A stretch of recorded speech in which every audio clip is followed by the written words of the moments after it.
Oke, sebagai seorang karyawan, sebagai seorang yang juga meniti karir mungkin seperti banyak dari kita dari usia 20-an awal sampai sekarang saya di awal usia 30-an, banyak kali mendengar kata-kata biar jadi orang gitu kan. Kita mendengar kata-kata kamu kuliah yang bener lah, kamu nilainya yang bagus, habis kuliah kamu cari kerjaan yang stabil, biar ada cewek yang mau sama kamu dan kamu jadi orang.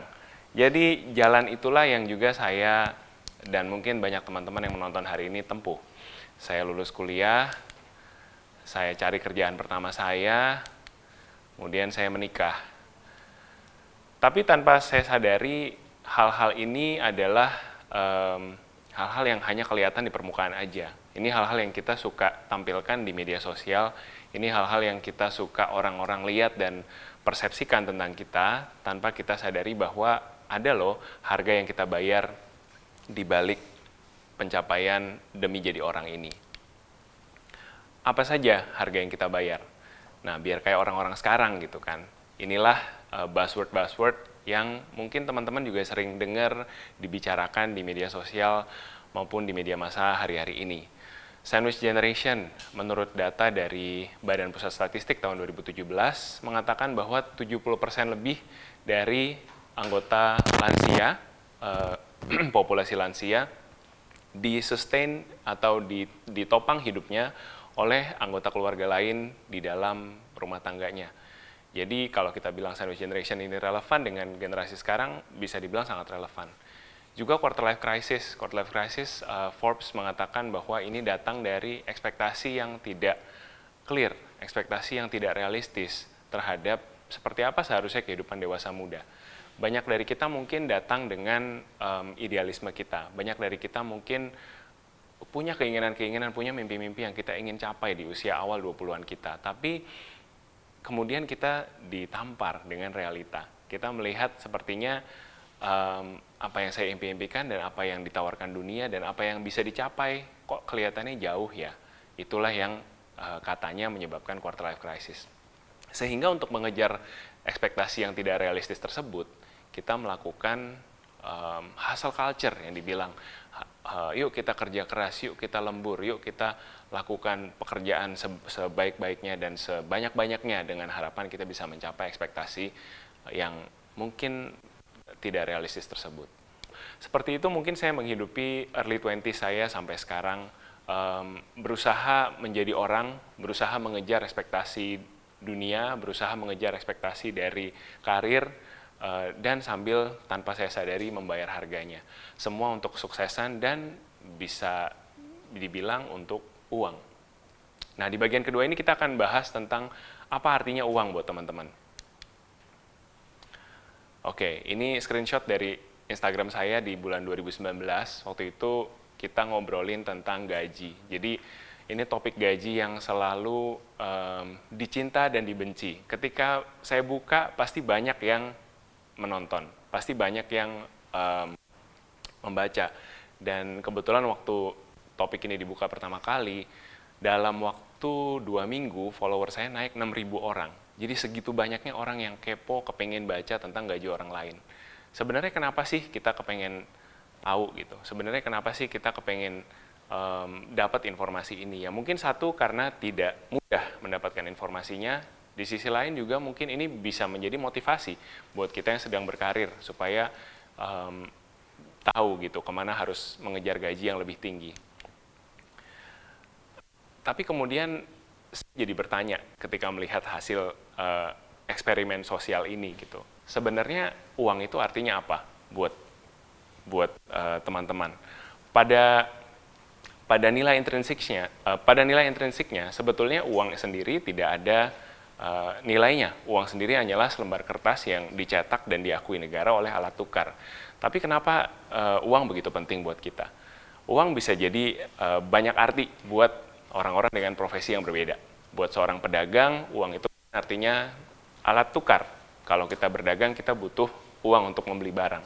Kalau kita seorang politisi misalkan, uang itu mungkin bisa dianggap sebagai kendaraan politik. Ya kan, kalau untuk kampanye politik butuh modal, cetak poster, cetak kaos partai kan butuh uang juga. gitu kan. Kalau untuk sebuah negara, teman-teman mungkin membayangkan negara Indonesia, uang itu bisa jadi bentuk kedaulatan. Ketika kita bertukar, ekspor impor, melakukan kegiatan perdagangan antar negara, uang itulah yang nantinya menentukan negara mana yang mata uangnya terkuat, dia juga yang akan memimpin di perdagangan dunia.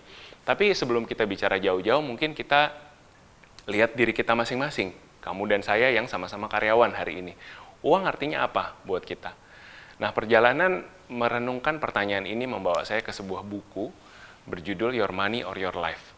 Ini kalau diterjemahkan bahasa Indonesia artinya harta atau nyawa gitu, kayak nodong gitu kan ya. Sebenarnya buku ini menarik karena yang menulis bukanlah seorang financial planner, tapi seorang karyawan juga, seperti saya dan kamu. Nah, di sini dia, Vicki Robin argue bahwa uang adalah sesuatu yang kita dapatkan ketika kita menukarkan life energy kita. Life energy maksudnya apa? Agak susah diterjemahkan kalau dalam bahasa Indonesia, tapi basically waktu kita. Ini bisa berarti waktu kita. Ya kan, kita kalau kita duduk di kantor 9 to 5, kita tidak akan dapat kembali 9 to 5 kita. Bisa berarti skill kita. Sesuatu yang kita pelajari di kampus atau di pekerjaan kita sebelumnya, itu juga jadi sesuatu yang perusahaan bayar untuk mendapatkan untuk didapatkan dari kita selama kita bekerja di perusahaan tersebut. Jadi dengan perspektif seperti ini, maka buat saya menarik gitu apa yang Vicki Robin sampaikan. Jadi kita bisa jadi terlihat jelas bahwa life energy adalah sesuatu yang terbatas. Karena kita semua tahu, kita semua punya waktu yang terbatas di dunia ini. Gitu kan, ngomongnya jadi agak sedih gitu ya, kayaknya kematian gitu. Tapi ya ini realita gitu kan. Di situ dibilang, there is no limit to what you want. Kita akan selalu mau sesuatu yang baru. Kita akan selalu mau gadget terbaru, sneakers terbaru, sekarang lagi tren sepeda, kemarin dulu tren lari, itu semua butuh uang gitu kan. Tidak ada batasnya. Tapi ada batasnya untuk waktu kamu di dunia ini. Dan saya juga, kita semua waktunya terbatas. Jadi di situ ada proposisi yang menarik yang dibuat oleh Vicki Robin. Menghitung harga barang bukan dengan nilai uangnya, melainkan dihitung dengan berapa jam dari hidup saya yang saya tukarkan untuk memiliki barang ini. Jadi ini juga lagi-lagi satu eksperimen sosial yang saya lakukan di Instagram, mengingatkan gitu teman-teman bahwa kalau teman-teman beli sepeda atau kalau teman-teman beli sepatu dan apapun itu gitu kan, makan cantik sedikit gitu, makan mewah dan sebagainya, itu semua kita bayar dengan hours of my life, jam dari hidup kita, seperti itu. Nah, dengan kesadaran seperti ini, bahwa waktu saya tidak akan bisa saya dapatkan kembali, dan saya tukarkan dengan makanan, saya tukarkan dengan sneakers, saya tukarkan dengan sepeda, dan sebagainya, membuat saya tertegun dan berpikir, seharusnya ada cara yang lebih mindful untuk menghabiskan uang saya. My life energy is limited, I need to make it count. Dan membawa saya ke bagian ketiga, yaitu FIRE, Financial Independence, Retire Early. Nah, ini juga sebuah gaya hidup yang pilihan ya, yang bisa dipilih oleh teman-teman, dan banyak orang yang melakukan hal ini untuk mencapai kebebasan finansial dengan menghemat sebanyak-banyaknya, sehingga uang yang hemat tersebut bisa dijadikan alat investasi untuk orang ini bisa retire early, bisa pensiun dini. Nah, pensiun dininya tentu pilihan. Ada dari kita yang mungkin tidak ingin pensiun dini tapi ingin bebas mengerjakan proyek kita yang lain, itu juga welcome juga. Nah, bagaimana cara menghidupi mencapai financial independence tadi? Nah, inilah sesuatu yang sedang saya pelajari juga, yaitu frugal living. Kita berkata cukup gitu.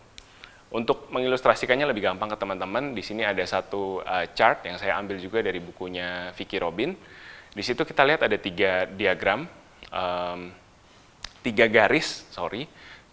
Jadi teman-teman mungkin bisa lihat garis yang pertama paling atas itu trend of total monthly expenses.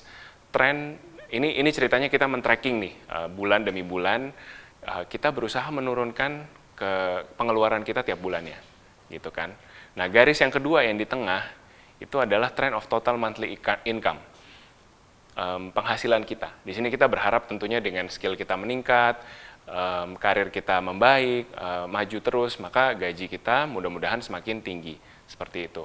Nah, banyak orang hanya melihat dua garis ini saja, income dengan expense. Tapi di sini ada teman-teman lihat garis yang di bawah, garis yang ketiga, yaitu monthly investment income. Nah, seiring dengan teman-teman menurunkan monthly expenses teman-teman, maka income teman-teman kan juga naik gitu kan. Nah, ini yang menyebabkan teman-teman akan punya lebih banyak uang yang bisa teman-teman investasikan. Nah, dengan teman-teman melakukan investasi terus-menerus, tentu kita nggak bicara 2 tahun, 3 tahun ya, ini kita bicara perjalanan hidup gitu kan. Kita bicara 10 tahun, 20 tahun. Satu hari nanti teman-teman akan mencapai, di sebelah kanan grafik ada namanya crossover point. Titik di mana income teman-teman dari investasi akan melebihi total pengeluaran teman-teman tiap bulannya. Di titik inilah kita bisa bilang diri kita sudah financially independent. Seperti itu. The beauty of this concept adalah setiap orang punya standar kehidupan yang berbeda-beda. Jadi kita tidak perlu melihat seseorang, melihat Kosem gitu. Kosem seperti ini. Atau melihat seorang public figure yang kelihatannya punya rumah di mana, punya mobil di mana, dan sebagainya. Nah, kalau kita melihat dari konsep FIRE ini gitu, kita bisa mencapai financial independence sebenarnya di budget berapapun. Karena kita bisa punya budget, buat saya cukup hidup 5 juta. Mungkin buat orang lain di kota yang lebih kecil, di Jogja misalkan, mungkin kurang dari itu bisa untuk hidup sebulan, seperti itu. Jadi siapapun bisa mencapai financial independence asalkan kita mau disiplin untuk mencatat pengeluaran kita tiap bulan, mencatat penghasilan kita tiap bulan, dan mencatat juga hasil investasi kita tiap bulan. Nah, konsep yang sering disalahartikan tentang frugal living, jadi frugal living dipikir takut membelanjakan uang, hidupnya susah, kemudian tidak boleh berbelanja malahan, habis-habisan hemat gitu. Nah, kemudian menunda kesenangan.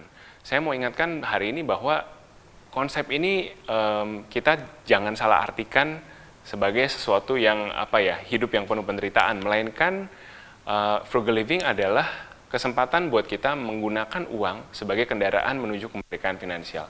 Itu satu. Kemudian berdamai, justru dengan kita menyadari bahwa saya nggak perlu kok ganti handphone tiap ada handphone baru setahun sekali, saya bisa kok 3-4 tahun lagi baru ganti, atau bahkan tunggu handphonenya rusak baru ganti.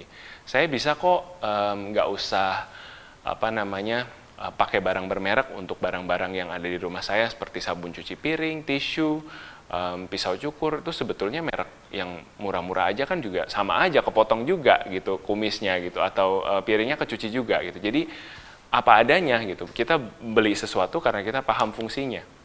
Kemudian berbelanja dengan kesadaran penuh bahwa barang yang kita beli mendatangkan kebahagiaan. Nah, frugal living bukan berarti kita nggak boleh beli barang mewah, teman-teman. Kita mempunyai budget untuk masing-masing kebutuhan hidup yang kita miliki. Mungkin buat teman-teman yang bekerja di media misalkan, atau bekerja di pekerjaan yang bertemu dengan nasabah, mungkin penampilan perlu dibudgetkan. Tapi artinya kita punya budget dan kita sadar gitu bahwa sesuatu yang kita beli, misalkan tas branded atau tadi sneakers branded tadi, mendatangkan kebahagiaan buat kita.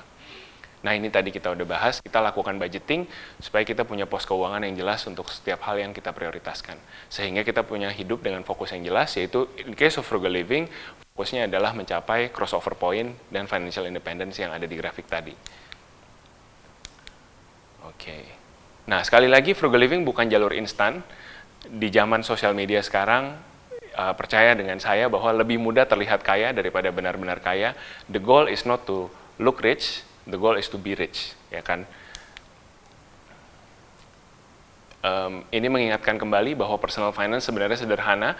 Kita make money, tadi garis yang pertama kita punya income, kemudian kita spend less, garis yang kedua kita berusaha menurunkan spending kita tiap bulan, dan sisanya kita investasikan. Cuman kitanya yang suka banyak mau, ini suka susah dikontrol. What you appreciate, appreciates. Ketika kita menghargai sesuatu, kita menghargai life energy kita menghargai waktu kita menghargai uang yang kita hasilkan, maka kita juga akan dihargai oleh investasi kita di jangka panjangnya. Nah, saya akan tutup dengan cerita seorang OB, office boy dari Amerika, namanya Ronald Reed. Jadi Ronald Reed ini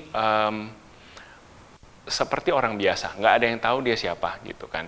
Dia seorang OB, cleaning service, dan juga pernah kerja sebagai gas pump attendant. Jadi mungkin mas-mas pom bensin gitu ya, kalau bahasa kitanya. Dia kerja baik-baik gitu. Nah sebelum dia menjadi mas-mas pom bensin dan OB, dia bekerja, dia tentara teman-teman. Dia tentara di Perang Dunia Kedua, dan kemudian dia meninggal di tahun 2014 dalam usia 92 tahun. Ketika beliau meninggal, keluarganya terkaget-kaget. Kenapa? Karena ternyata dia kaya raya. Dia punya uang 8 juta US dollar, sekitar 100 miliar lebih. Yang akhirnya dari 8 juta ini, 6 jutanya disumbangkan ke rumah sakit dan ke perpustakaan lokal di kotanya.